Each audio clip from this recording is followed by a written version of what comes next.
Hello everybody, I'm Scott Robinson and welcome to my temple of music.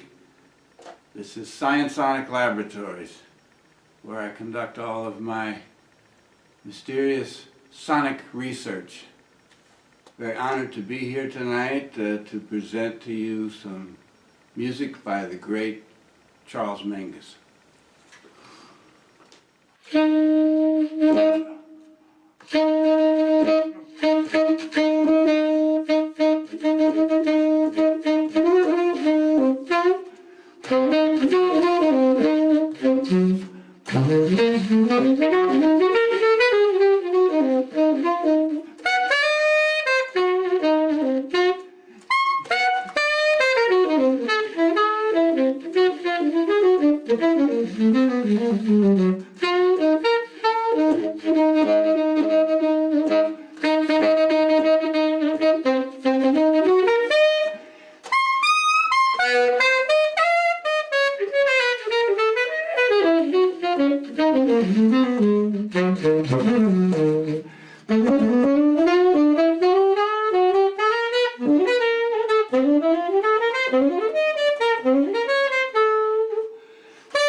Alright, that's one of Mingus's tricky little tunes. It's one that he rarely played, and nobody else hardly ever plays it. Even the Mingus Band on Monday nights, we rarely play it.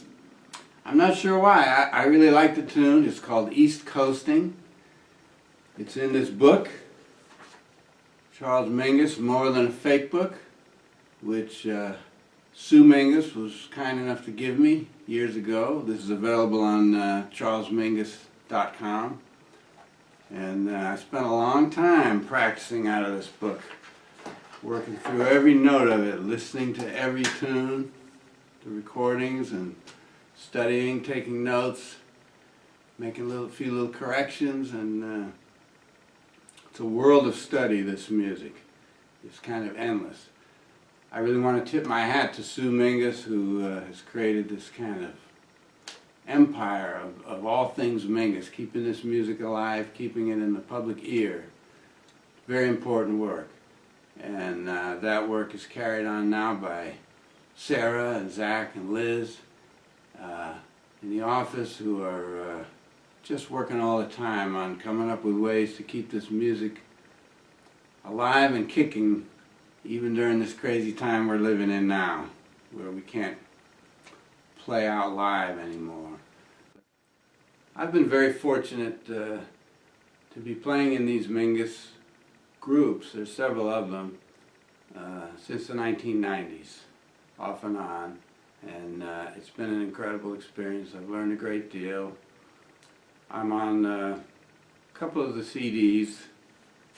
This is one of them here. I'm sure they're all available on charlesmingus.com. There's even one that I'm on the cover, but I don't play on the album. And that one won a Grammy. But anyway, there's a new one coming out too. We just recorded a few months back a whole lot of material, so keep a watch for what we're doing. There's a PayPal address.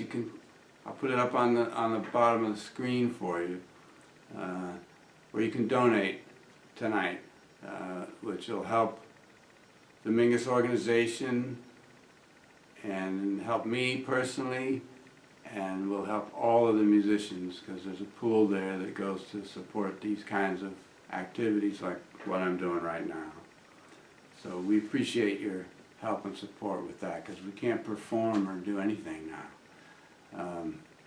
So I decided to present the musical part of this show here in my laboratory, where I have all my instruments and my sounds. This is where I work on music every night till 4 in the morning. And then after the performing part, I'll be in the house, because this is a separate building here. So I'll be in the house where I can take questions. We have better internet there and better connection. I can take your questions and we can chat, so on. So for right now, we're in the laboratory where there's no distractions. It's just music. And please, if you can, visit the ScienSonic Laboratories site, ScienSonic.net. You can become a laboratory member, as Sarah is, and we have the Sound of the Month Club, and we're doing all kinds of amazing stuff. You know, we've recorded a lot of things here in this room with Roscoe Mitchell and Marshall Allen. Milford Graves has been in here. There's a lot that we're doing at ScienSonic. So check that out. So that first piece was East Coasting, and now we're going to continue with something that I think will give you an idea, a little idea of the possibilities that exist here in the lab. This is a very beautiful ballad by Charles Mingus, Self-Portrait in 3 Colors.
Okay, that was kind of fun. Self-portrait in 3 colors. That was my attempt to hastily do an overdubbed piece out here with no click track. Mixed success, I suppose. Anyway, it's a very beautiful piece by Charles Mingus with 3 distinct melodies, each being added to the previous one in successive choruses. The way the band originally recorded it, one instrument plays the main melody all 3 times, and the other instruments come in with the secondary melodies, number 2 and number 3.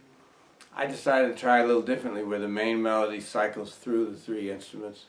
So those instruments were clarinet first, and then euphonium, and then the bass taragato, which is a custom-made Hungarian instrument that I have. I should also, I suppose, point out that it was really self-portrait in 3.5 colors, because I used the euphonium with 2 bells. And I used the small bell, which is a more focused sound, to play the main melody on, and then I switched to the larger bell with a more spread sound for the accompanying melodies. So for the same money, you got 3.5 colors, and a couple of flavors too. That piece is from a really fantastic album from the 50s called Mingus Big Band, and it has a beautiful piano introduction by my old friend Horace Parlin. I recorded an album with Horace in the 80s. Still haven't done anything with it. It's just sitting. Why? Because I'm a mess. That's why. I hope to have it out one day. Anyway, I think now I'll try something a little bit simpler, although simple can be deceptive, and particularly with Charles Mingus. Nothing's ever as simple as it seems, but this is a relatively simple 12-bar blues called Blue Sea.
Here's Charles Mingus' most famous tune.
That, of course, was Goodbye Pork Pie Hat, written by the great Charles Mingus as a dedication, a lamentation on the death of the great Lester Young, this gentleman here.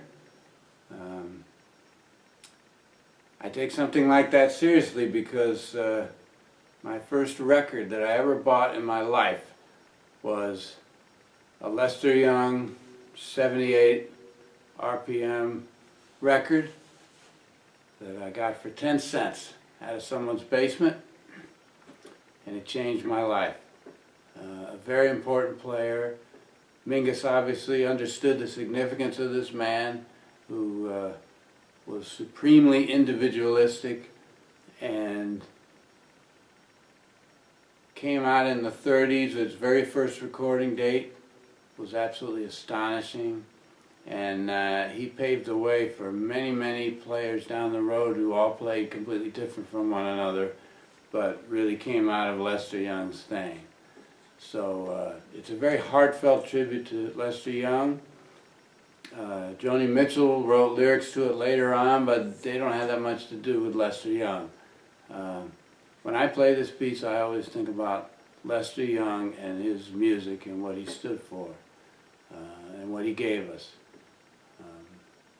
And I think that's what Mingus had in mind.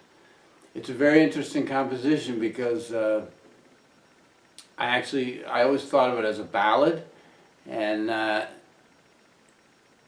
you know, years ago, it suddenly hit me that it was a 12-bar blues. It just doesn't sound like a blues. It doesn't sound like a 12-bar form. That's one of the magical things about this music. The masters can make high notes sound low. They can make fast tempos sound slow.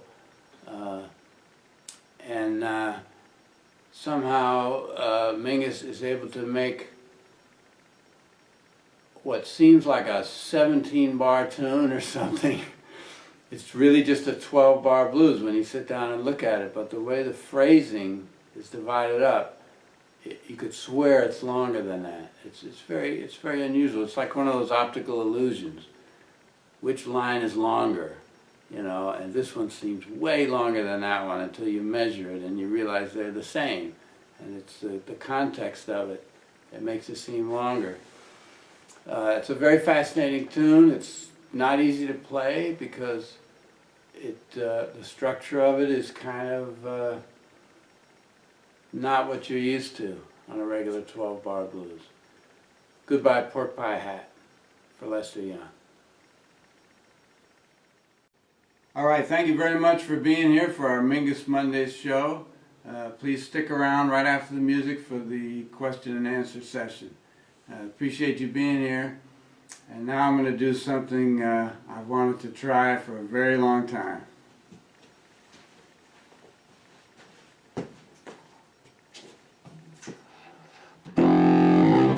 Oh!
You're listening to the great sounds of Scott Robinson. My name is Sarah. It's my honor to be here with you today, celebrating the music of Charles Mingus with the one and only Scott. As Scott already mentioned, we have a PayPal link that goes to a pool for all the musicians in the band. That's the Mingus Dynasty, the Mingus Orchestra, and the Grammy-winning Mingus Big Band. Check that link in the comments, please. Anything you can contribute is greatly appreciated right now. Join our newsletter at charlesmingus.com.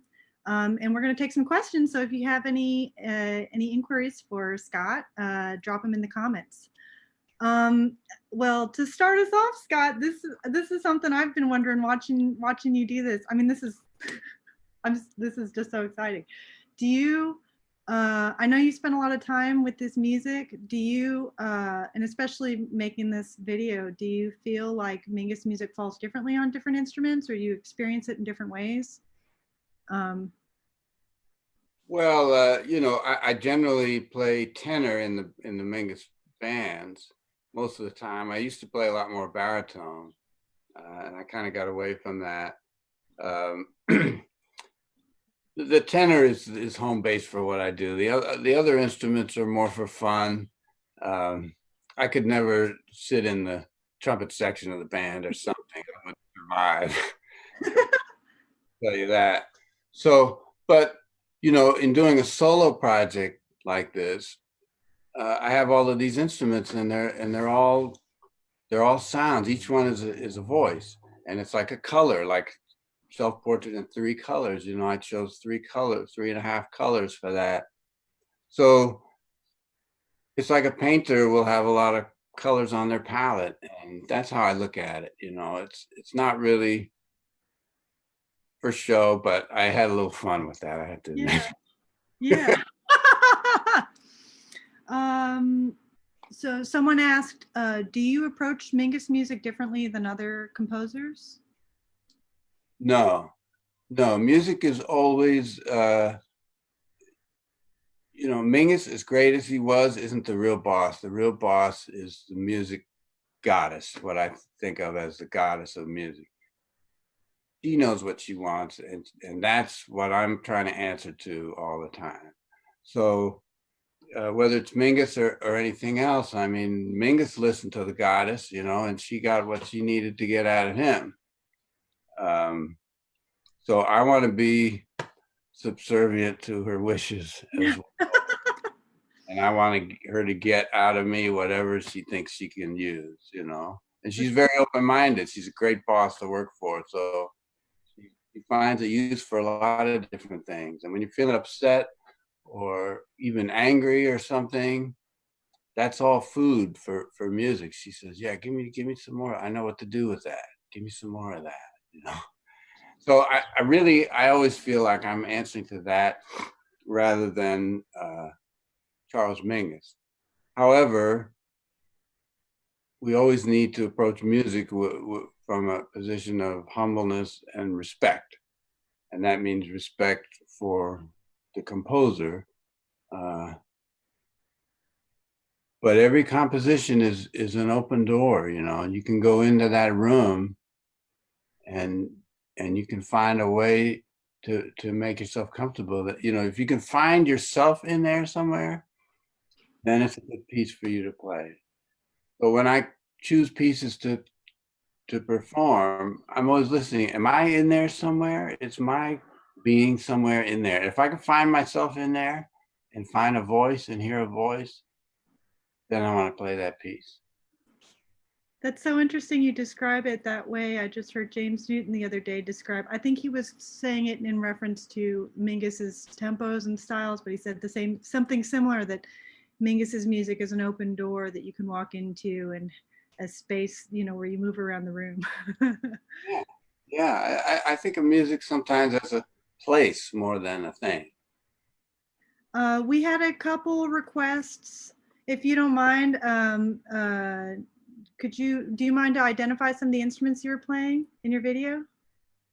Yeah, I think I identified most of them as I played them, but besides the trumpet and the trumpet with a Dennis Wick wooden mute, I love that mute. Yeah. And the tenor, I guess what I didn't identify, I had the bass targato, but then I have the contrabass one, which is larger. It's like a big tree trunk, like a utility pole. That was the really long wooden one, which is the length of a baritone sax, but made of wood, custom made for me, partly to my own design by a gentleman in Hungary. And then I had the giant contrabass sax. It's a huge thing. There was the double bell euphonium, something called a normophone, which I don't know why it's called that, but it's a German thing with a it's like a valve trombone, but shaped like a tenor sax.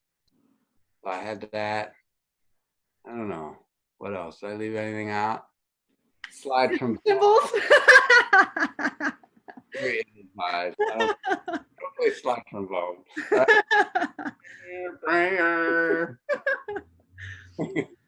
Yeah, you've got a lot of toys back in the lab.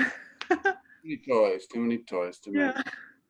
It's so much fun. So much fun hearing you hearing you explore Mingus music in your natural element. And that's why it was, you know, it was good to do it back there, because here in the house, it's, you know, that's where the music gets made. I'm out there till 4 or 5 every morning. It's just, I don't get enough sleep.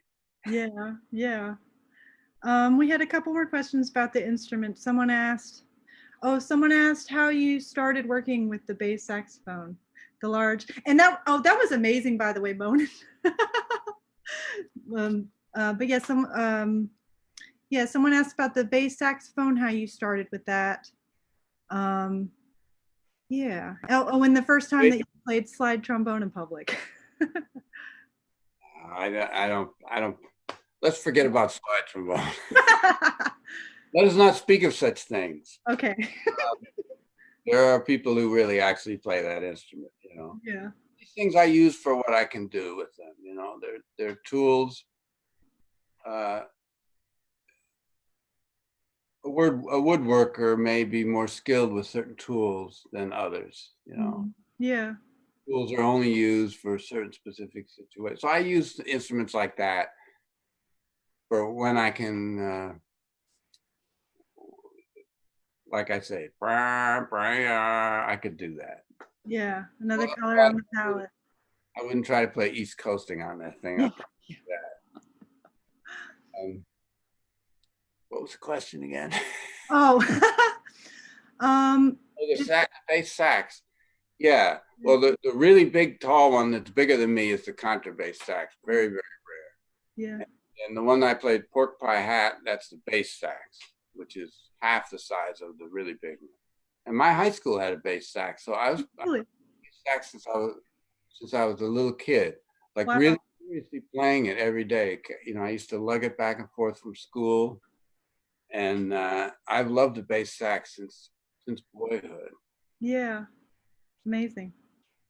You talked a little bit about It was really interesting listening to you talk about, Goodbye Pork Pie Hat and the blues. It's always, I mean, in my observation, Mingus has always been a master manipulator of the blues, and absolutely, it's the, what he did with the forms of the songs. So I was just, delighted that you touched on that. It's, because it's something I get so interested in the composition and the structures of his music. It's, um, It's very interesting structure. I yeah, mean, he did a whole album of blues, but I don't think that's on it. It's yeah, very deceptive blues. It seems like there's more information in it than could possibly fit into 12 bars. yeah. Oh, yeah. It reminds me of Mel Lewis, the great drummer Mel Lewis. I used to play with him many, many times at the Village Vanguard, and we toured together. And he was a master at somehow he could take 4 beats that each sounded like they were this wide. You could fit them into a measure this size, 4 of them. I used to just go, how do you do that? It just doesn't. It's some kind of magic. Nothing extraneous. Yeah, There's 4 of them in this much space. yeah.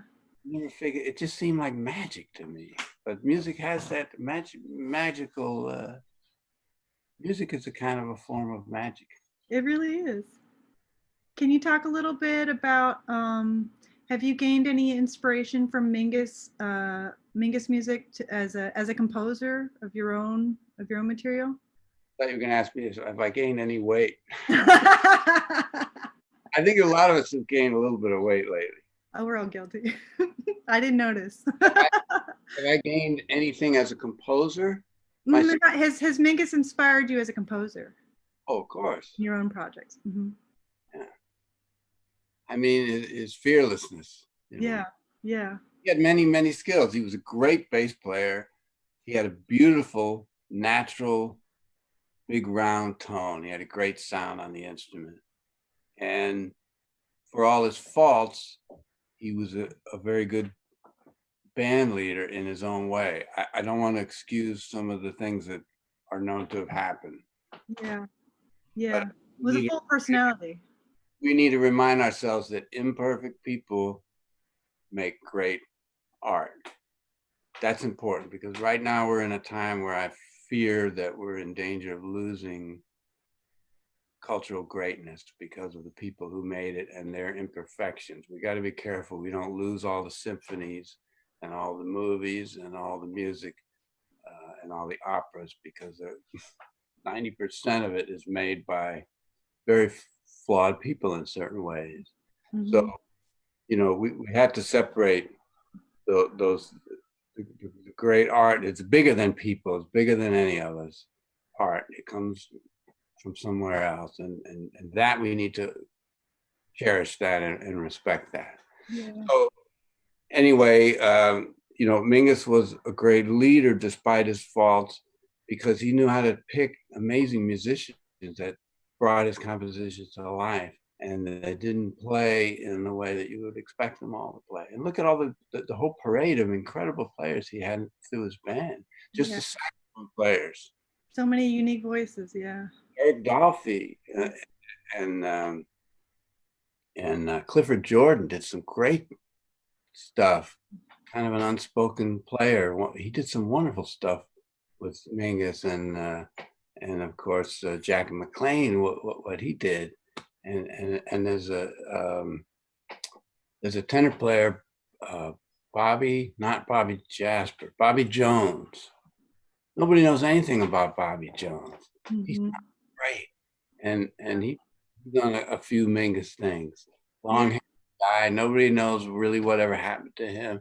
Somehow Mingus found these people, these very personable. He found Jack Walrath and George Adams. George Adams. Thank you. Very personable players that brought his music to life. That's important as a composer. Writing music is one thing. Getting it played, yeah, that's a lot of times the hardest part. Yeah. That. A lot of great voices and unique personalities to go through his band.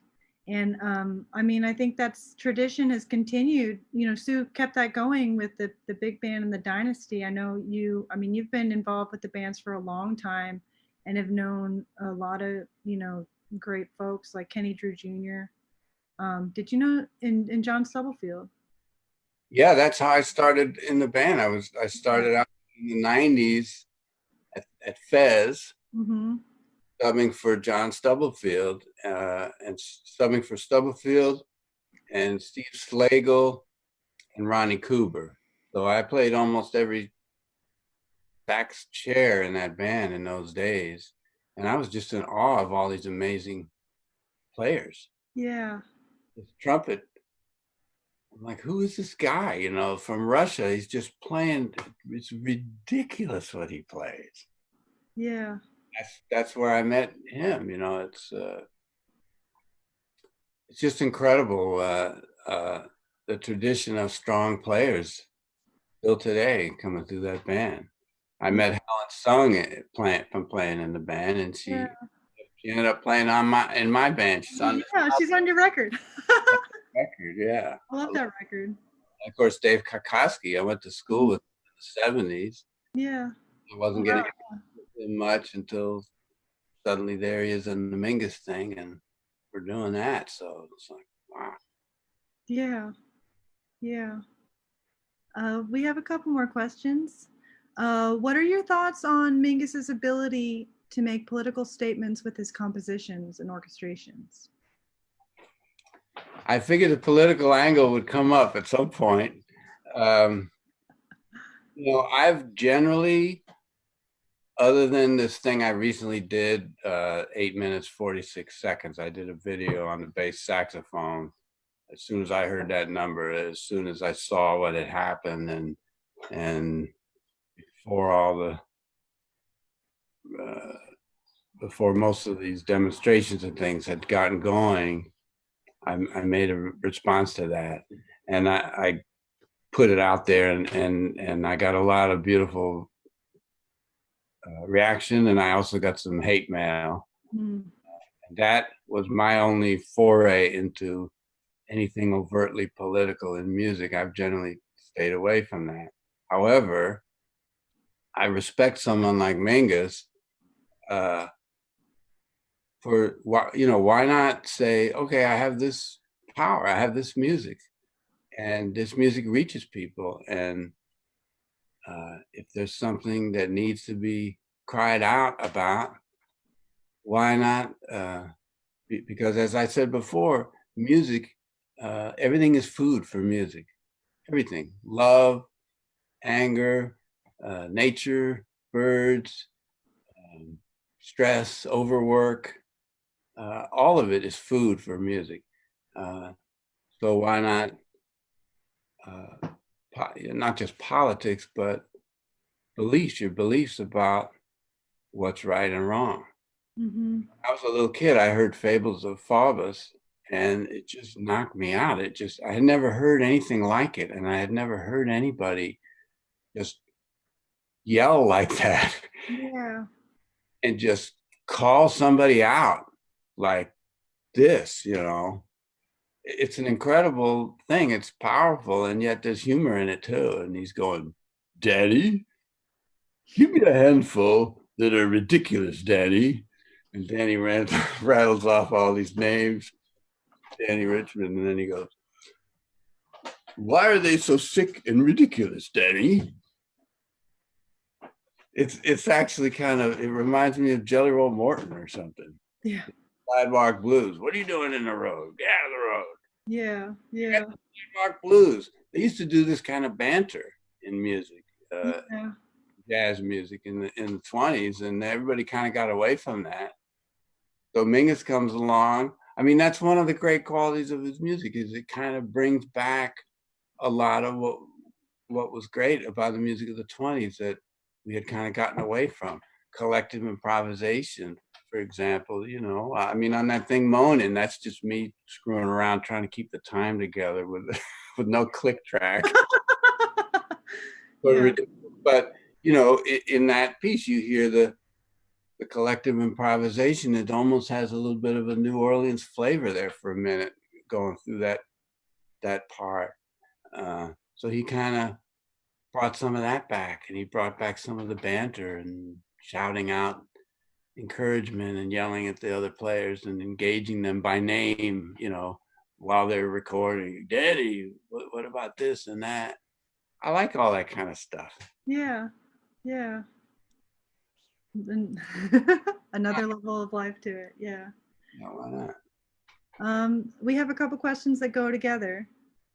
So I'm going to ask them together if you don't mind. How has Mingus influenced your playing? And was Eric Dolphy an inspiration at all? Dolphy's a big inspiration. I think the first thing I heard of well, it might have actually been Fables of Faubus. I'm not sure. But another thing I heard by Dolphy that had a big impact on me when I was a kid, because I listened to this music, I've been a jazz guy since I was really a kid. And,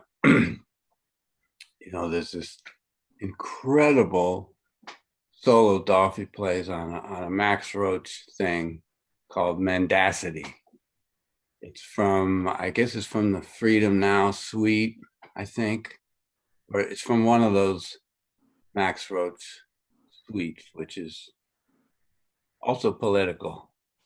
And it's this piece called Mendacity, and Abby Lincoln sings this short little lyric, which is basically all about politicians like say whatever and then do something else because they're all lying, and then the whole thing kind of stops and hangs on this really scary chord.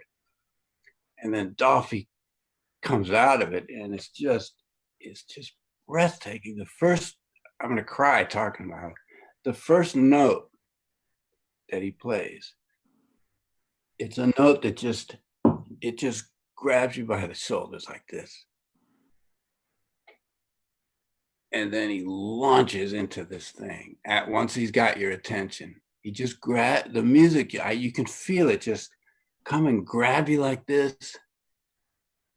Then it launches into this thing, and then you're, by golly, paying attention. It's maybe the most incredible first note of a solo that I've ever heard, and I never forgot it when I heard that when I was a kid, and I just said, wow, this stuff can be powerful, literally gripping. Yeah.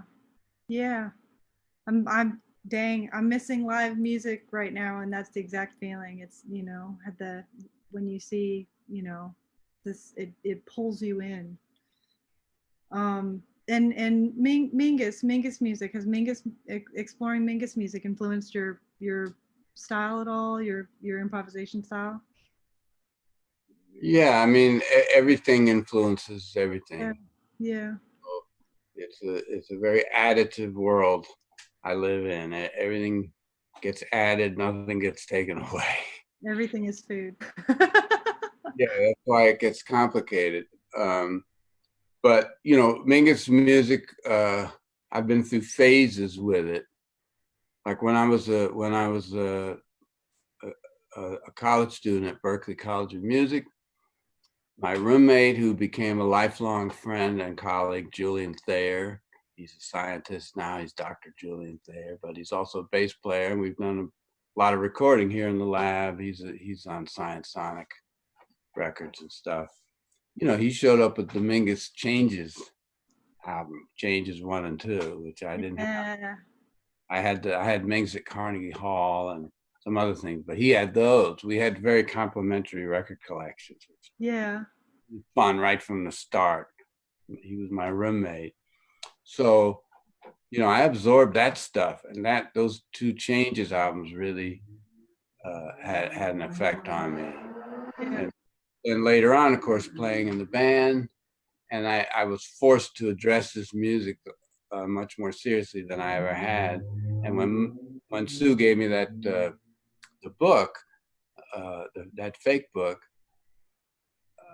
it wasn't right away, but eventually I took that book and I really just went from beginning to end, and I worked my way through, and I played every note, and I even went over to the piano, which I don't play a note of piano, but just tried to figure out where there were written voicings. I would peck those out, and I just really worked on every note of every measure, and that I went through the whole book and listening to each piece, multiple versions of it,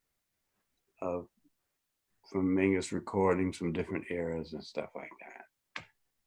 So it became a daily work thing for about I don't know, I think it was about 5 months I spent. Yeah. Wow, and it shows. If anybody's not sure, Scott's talking about the Mingus Fake Book. It's available at Hal Leonard. Shout out to everybody in the bands. Hi, everybody. We miss you guys, and we miss we miss the audience and everybody. I miss all of you, and I've watched. Those of you who've done these shows, I haven't seen them all, but I've watched a number of them, and it's really great. And I want to say everybody should tune in next week for my really good friend and great musician, Jason Marshall, is doing next week. They were excited. Yeah, he's a giant. And Jason is really something. So I'm looking forward to that show. Everybody should check him out. Yeah. Alex Terrier, alto saxophonist Alex Terrier is with us, and he wants to ask you, what I love is your sound and your originality of the melodic lines you improvise. What is going on in your mind when you improvise? How are you so original and creative? Gosh. It's funny because, I'll tell you something honestly, when I was playing East Coasting, at one point I thought of Alex and I thought, he would just tear these changes up. Truly, I had that thought. I'm in awe of all my colleagues, and they all scare me to death. All for the good, all for the good. It works out here. I came to New York to be around people who play great all around me and stuff. Yeah, as far as thinking melodically, well, as I mentioned, I came up on Lester Young and Louis Armstrong. Those were my two first jazz heroes, and then Eddie Harris right on the heels of that. And then from there, I got into everything. But that's a pretty good place to start if you want to be a melodic player. I think Lester Young. A lot of people tip their hat to Lester Young, but I'm not sure if they all listen. Well, speaking of Prez, our librarian Theodore wants to know, what's your favorite Lester Young solo? Oh, well, of course, here's one of the amazing things is that his very first recorded solo is ridiculously amazing. It's that I learned the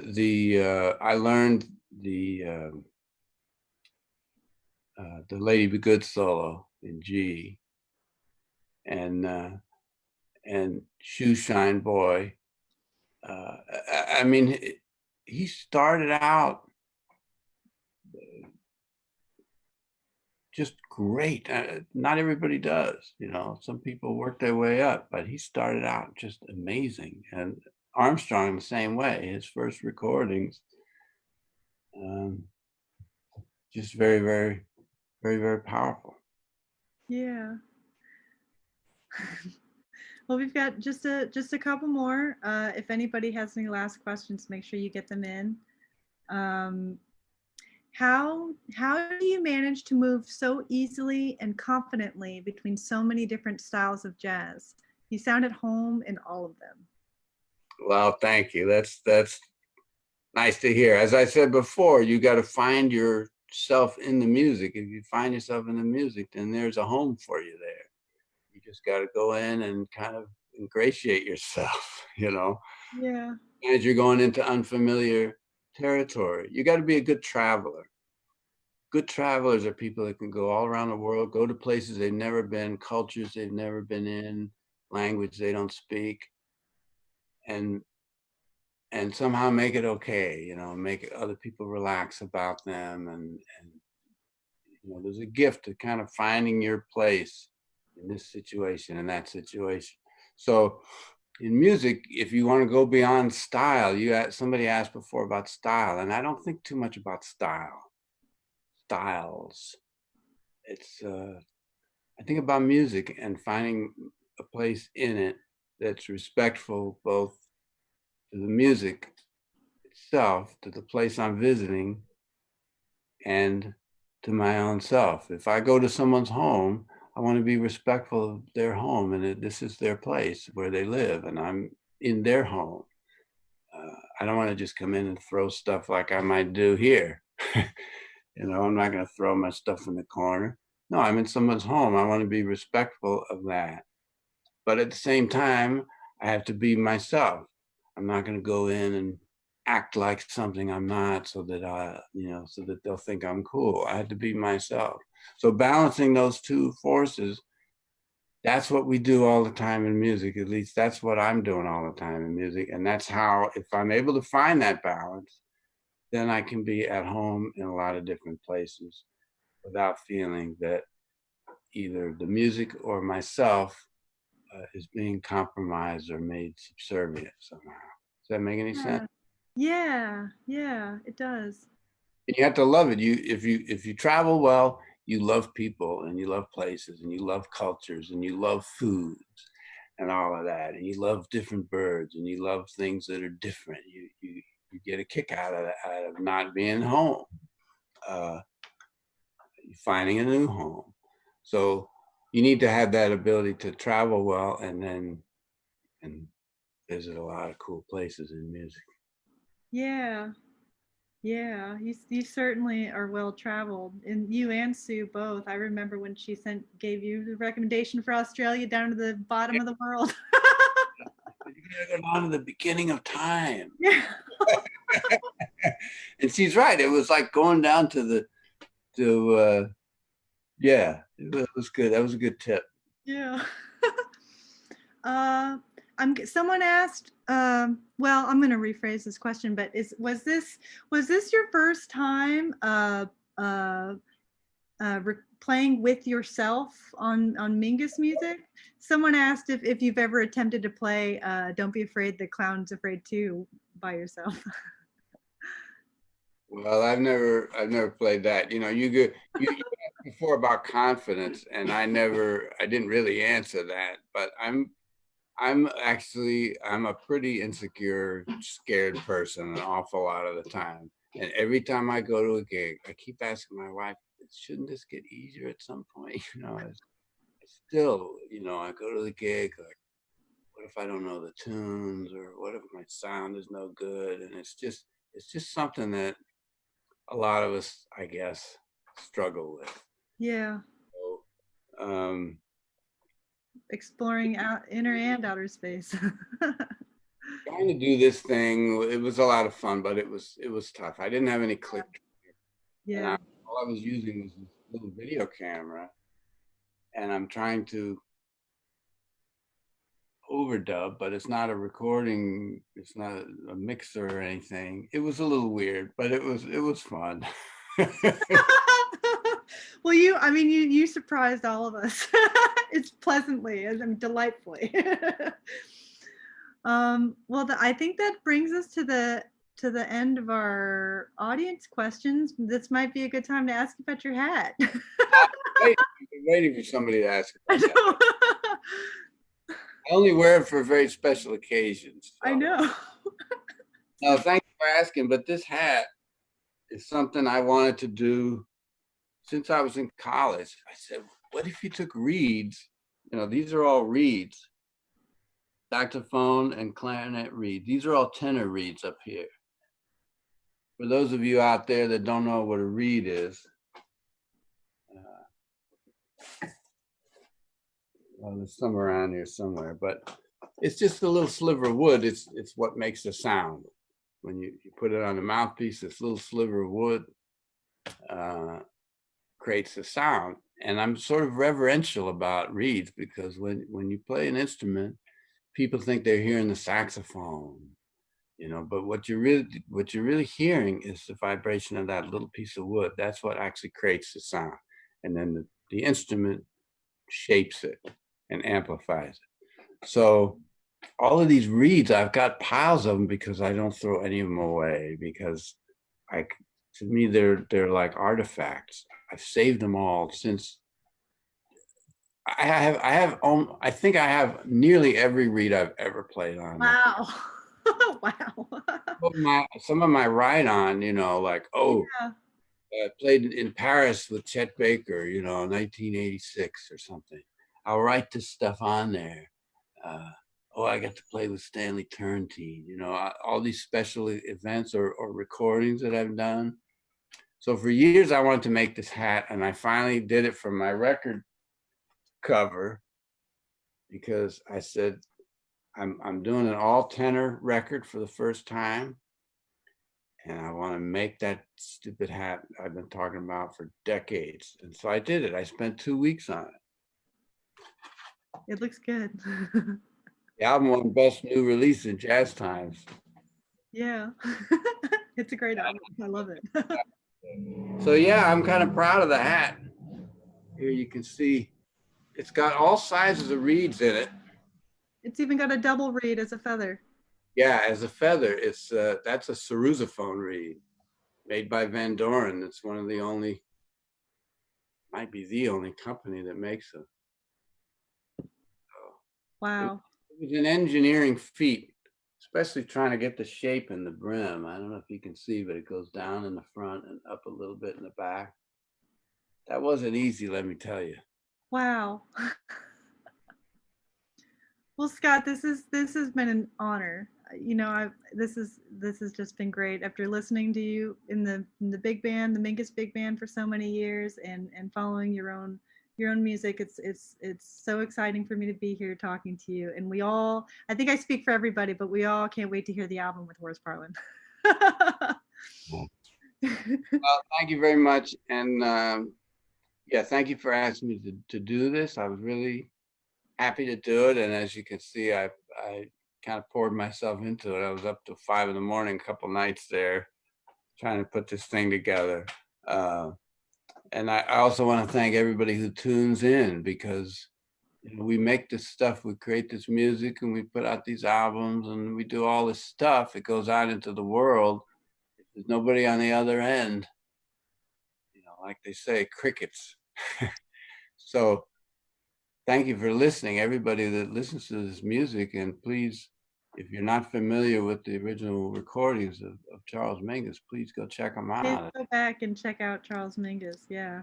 What I do, you know, it's a treasure trove of music, along with Lester Young and Sun Ra and everybody else I mentioned. But also, I want to thank you, Sarah, because you're one of the good people out here. Thank you.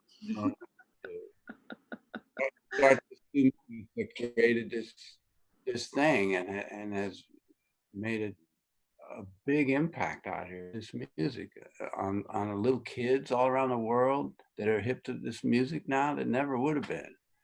I have to tip my specially made reed hat to Sue Mingus and to you. Yes. Jack and to Liz and to Roberto, everybody who's keeping, and all the great musicians. And Jason Marshall's going to be on next week. Please everybody check out the Mingus Institute also. We've been doing educational events. We host an annual Charles Mingus Festival for high school students. So, you know, check it out. Are we done? I'll give a little musical. Yeah, show us the jazzophone.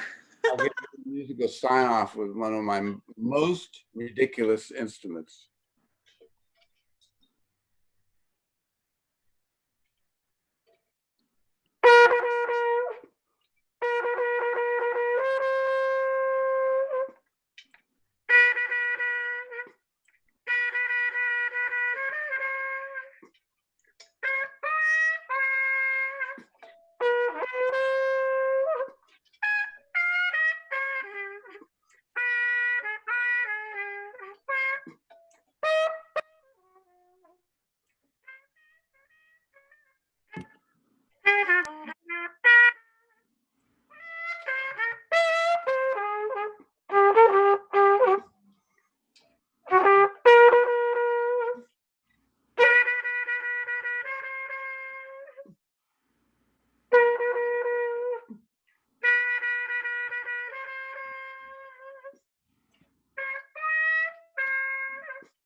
Thank you, everybody, for joining. We wish you stay safe. Please wash your hands, stay safe. Everybody stay healthy, and we'll see you next week.